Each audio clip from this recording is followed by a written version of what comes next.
Hello, and welcome to the Employee Stratustime web guide. To start, we will first need to log in to Coad Quantum.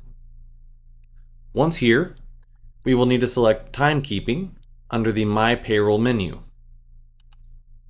This will take us directly to Stratustime. Here is our landing page. At the top, we will have our punch bar with options to clock in, begin break, end break, begin meal, end meal, transfer, or clock out. Please note that the punch bar is customizable, so you may or may not see all of the icons pictured here. Next, we will move over to the Actions menu.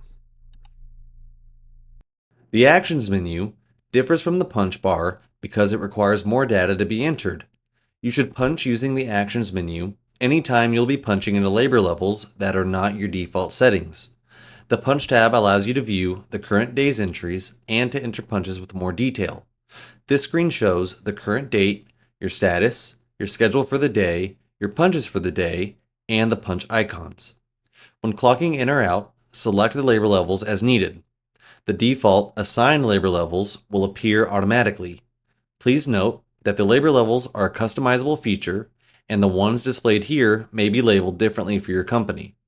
Additional drop-down menus may be available for one or more labor levels. The right-hand side of the Punch tab will display our current day's entries.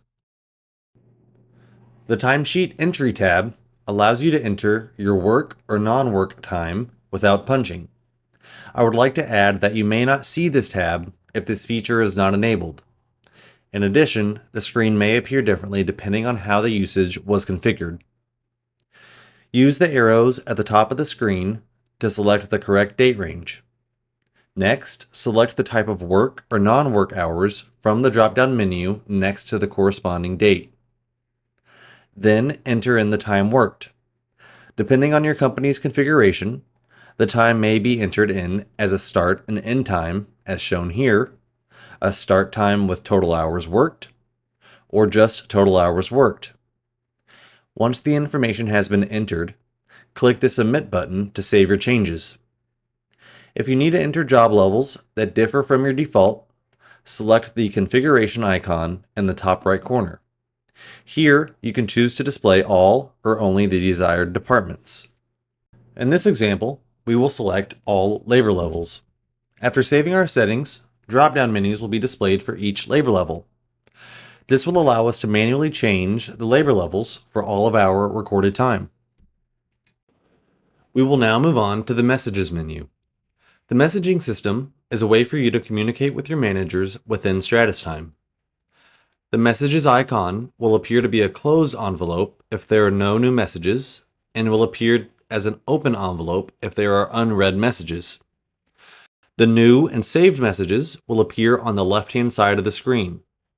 New messages will show an icon with a sealed envelope. Previously viewed messages will show an icon with an open envelope. You can filter which messages should appear by ordering by newest, oldest, or by sender, or showing the inbox, sent, or all messages. Select the message you would like to view. You will have the options to delete the message as well as reply to this message. When replying to messages, you will enter your subject, enter your message, and click the Send button. Clicking on Mark as Unread will allow you to make a message appear as a new, unopened message. Select the View Past Welcome Messages button to view past welcome messages. To create a brand new message, click on the Create New Message button in the top left-hand corner. The new message screen will appear. First, select which managers should be sent this message. Note that the available managers will be any managers overseeing your employee group and your system administrators. Then enter in the subject line for the message and the text for the message, and once complete, click the Send button. We will now discuss the Schedules menu. Here, you can view your scheduled shifts. Your schedule can be viewed in either a calendar view, as shown here, or in a list view.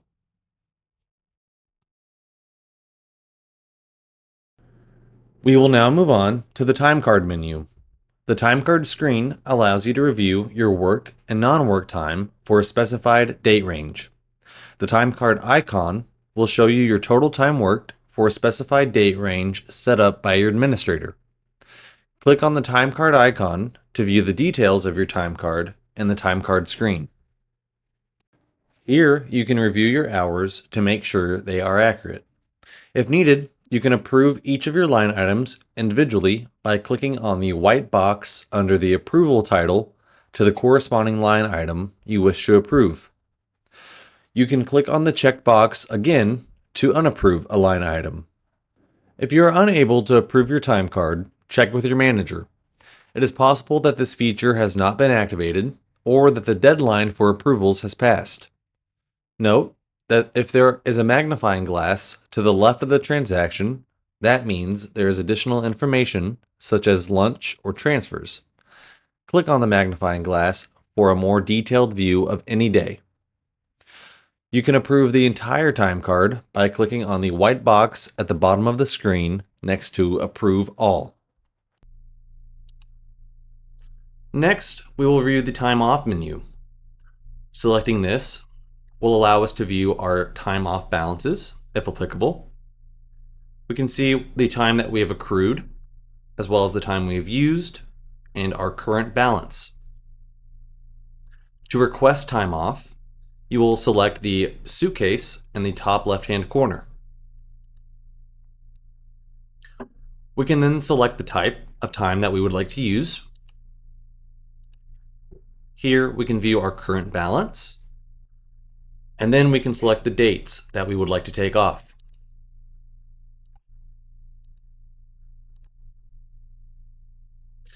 If needed, you can configure the hours per day below.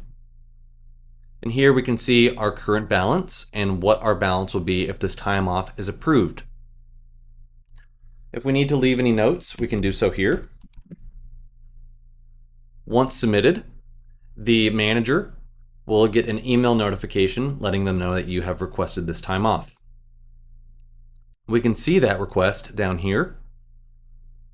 We can see that it is currently in the requested status. Once it has been approved, the status will update. If we decide that we no longer want to take this time off, we can remove it or delete this request by selecting the red X. If you would like to view your time off in a chart, we can select this here. This will show us our balance over the selected time frame.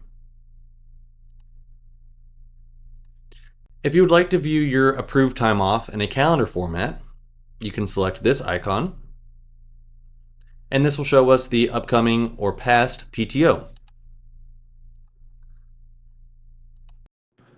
We will now proceed to the Reports menu.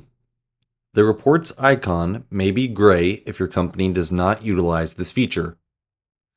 Click on the Reports icon to view your reporting options. There are 4 reports available to employees: Schedules Report, Time Card, Time Off Accruals, and Employee Points Tracking Summary. You may not have access to all of these reports based on your company's configuration. To run a report, click on the name of the desired report on the left-hand side. The parameters screen will then appear. Step 1 is to enter in the desired date range. You will have a few different options. The last option, User Defined, allows you to enter a custom date range of your choosing. Then select the format type from the drop-down menu. You can run these reports as a PDF, an Excel, or a TIFF/PNG file. Then click Run. When the report is ready, it will appear in the Reports screen on the right-hand side under the Generated Reports section. Previously run reports will appear under the Generated Reports section of the Report screen in the order in which they were run, beginning with the most recent and working backwards. In order to view a report, click on the Date, time, or name of the generated report. To delete a report, click on the red X next to the generated report. Selecting your name in the top right corner will populate two additional options. The Help menu will show helpful documents that you can view and download.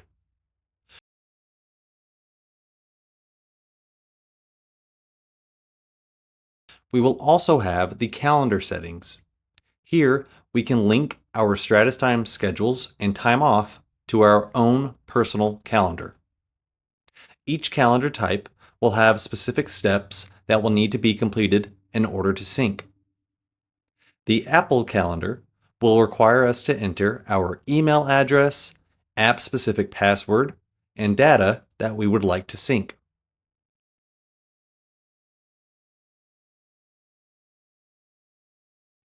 You will then be prompted to enter a one-time code that was sent to the entered email address.